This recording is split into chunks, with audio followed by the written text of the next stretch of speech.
Today we'll see a land dispute turn into a family separation, before a war turns into a rescue operation. Buckle up, war is coming to the land of Canaan on the Bible Brief.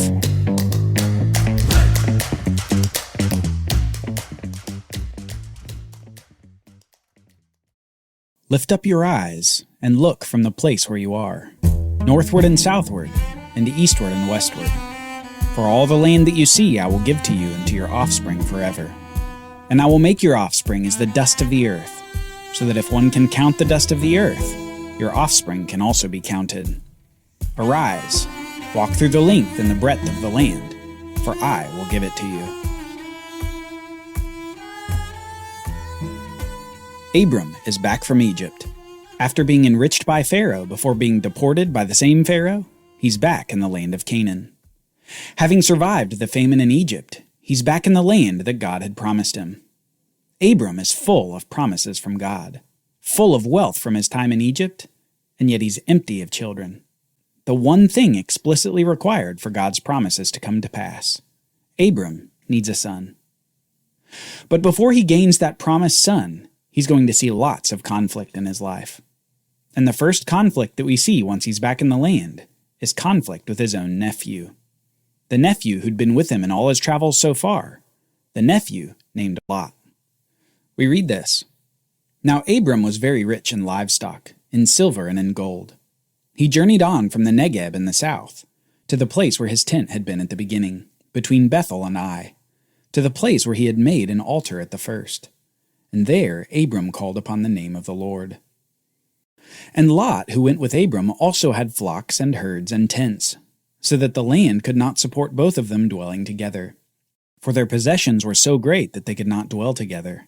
And there was strife between the herdsmen of Abram's livestock and the herdsmen of Lot's livestock. So this first conflict starts with the herdsmen, and eventually finds its way to the two leaders, Abram and Lot. The land that they're living on, almost assuredly not particularly good land since the Canaanites were on the best of the land of Canaan. The land that they are on can't support the vast wealth of both men. The flocks, herds, and tents were too much for their spot within the land. So Abram, the elder and the patriarch in the relationship, proposes a solution to Lot.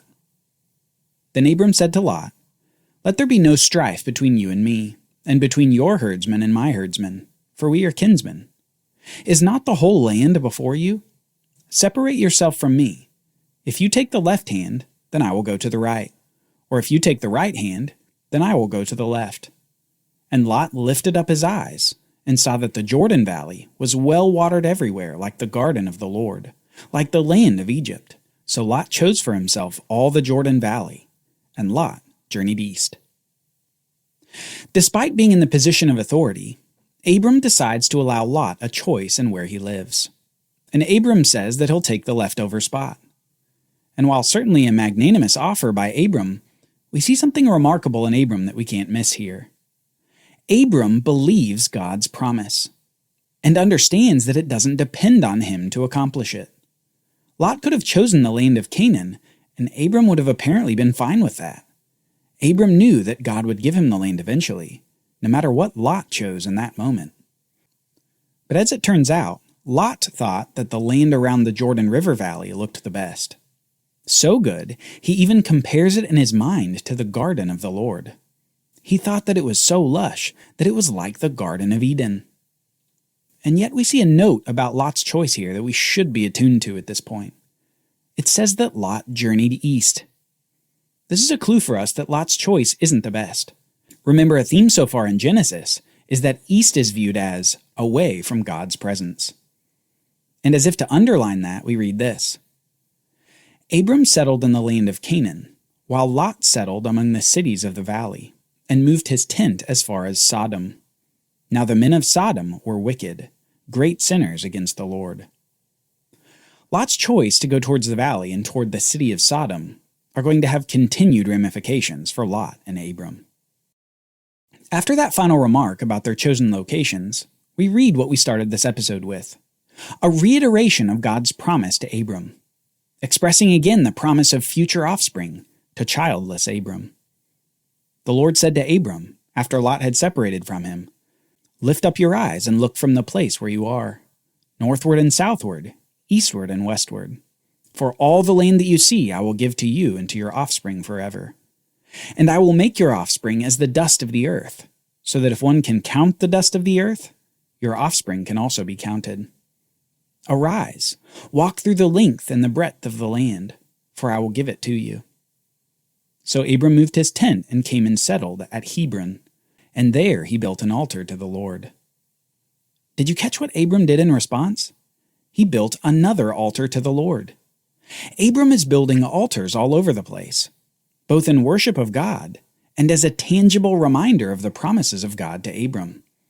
He might not have any children yet, but God promised. Okay, now after Abram is all settled in Hebron and he's built his altar, the narrative shifts to the larger geopolitical world that comes to impact Abram and demonstrate God's protection and provision for Abram.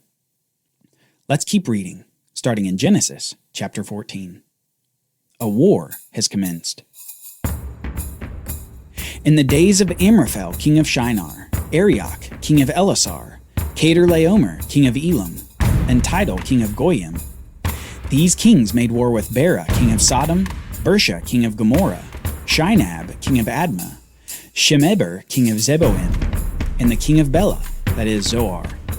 And all these joined forces in the valley of Siddim, that is the Salt Sea. Okay, so we have 4 kings at war against 5 kings, and they are in the valley of Siddim by the Salt Sea, which is what we'd call the Dead Sea now. And I just want you to note a few things about the description of these kings. First, the first king mentioned is the king of Shinar. This is the same area where the Tower of Babel had been, so this is hundreds of miles east of the land of Canaan. Understanding that can help us understand the scale of the conflict was not simply limited to the little nations around Canaan. This was a regional campaign waged by the 4 kings. Second, we won't read this portion, but the reason for this war is due to the cities of the valley and the surrounding areas not paying tribute to one of the 4 kings. The campaign, then, is to conquer the cities and loot them. Finally, the third thing to notice is this. One of the 5 kings on the defense here is the king of Sodom, the place where Lot lived, and the place already described as wicked. This isn't a war between the bad kings and the good kings. The Bible doesn't hold up either side as having any sort of moral superiority over the other. This is one of the surely countless territorial and dominance battles that characterize the ancient world. A world divided after Babel, with everyone fighting to win among the other nations, tribes, and city-states. Okay, so the military campaign by the 4 kings swings to the southern part of the land of Canaan, before we see the ultimate clash in the valley of Siddim by the Dead Sea. It's here, at the valley of Siddim, that we see the final, decisive battle in the war. This area is near the homes of the 5 kings of the cities of the valley, and so they are fighting essentially for house and home. The clash, however, ends in defeat for the 5 kings. The invaders, led by the 4 kings, sweep through the valley just as they had the southern territory. The 5 kings of the valley suffer an embarrassing defeat, and their cities are quickly looted of treasure and of population. However, what the 4 victorious kings don't know is that among their cargo is something, or rather someone, who is particularly precious to Abram. We read this. So the enemy took all the possessions of Sodom and Gomorrah, and all their provisions, and went away. They also took Lot, Abram's nephew, who was dwelling in Sodom, and his possessions, and went their way. Then one who had escaped came and told Abram the Hebrew, who was living at Hebron. When Abram heard that his kinsman Lot had been taken captive, he led forth his trained men, born in his house, 318 of them, and went in pursuit as far as Dan, in the north of the land of Canaan. Abram is in hot pursuit to save his nephew. He's brought men to fight with him, and somehow he's going to take on this army of the 4 kings. Will Abram be successful where the 5 kings had failed? How will he and his measly 318 men beat a hardened group of soldiers? Join us next time as we see a decisive battle and meet a 10th king, who's the best king of them all. The Bible Brief is brought to you by the Bible Literacy Foundation, dedicated to helping people like you learn the Bible.